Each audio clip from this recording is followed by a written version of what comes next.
یہ جو صاف ہے نا اس میں جمال اس میں اور باقی کمالات جو ہے کرامات ہیں موجودات ہیں حمد کا تذکرہ ہو اس میں اندر لطف زیادہ آتا ہے.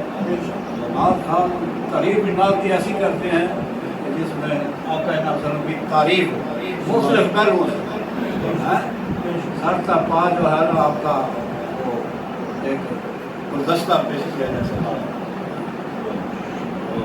خوبصورت لکھا ہے. میں استاد گرامی رحمۃ اللہ علیہ کو زیادہ ترجیح پڑھتا ہوں. قدرتی بات ہے میں جو لگاؤ ہے ان سے کل بھی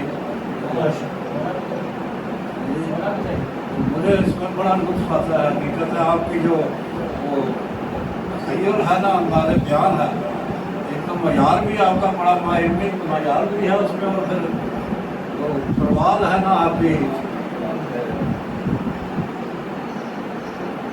خیالات کی اس میں بیان رفت خیال ہے خیالات کی بلندی اور اس میں بیان یہ اچھوتا ہے الگ ہے. یہ دنیا مانتی ہے. عالم صاحب رحمۃ اللہ علیہ کا احاطہ کرنا مشکل ہے.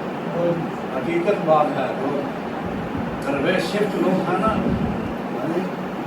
علمی لحاظ سے روحانی لحاظ سے جو بلند شخصیات ہیں جس کو محبت کے پچھاڑیوں میں کھڑے ہوئے ہیں وہ آپ سمجھتے ہیں.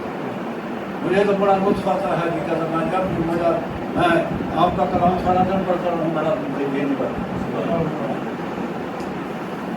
یہ اسی حوالے سے کلام آپ نے دیکھا 10 اشعار ہیں. میں کوشش کروں گا سارے ہو سکتا ہے اس میں اشعار بتاؤں گا. ہم نے پڑھا تھا ان کی کیا آ رہی ہے یہاں اس میں آپ نے کہا دیا میں معذرت کر رہا ہوں آگے بڑھ رہا میں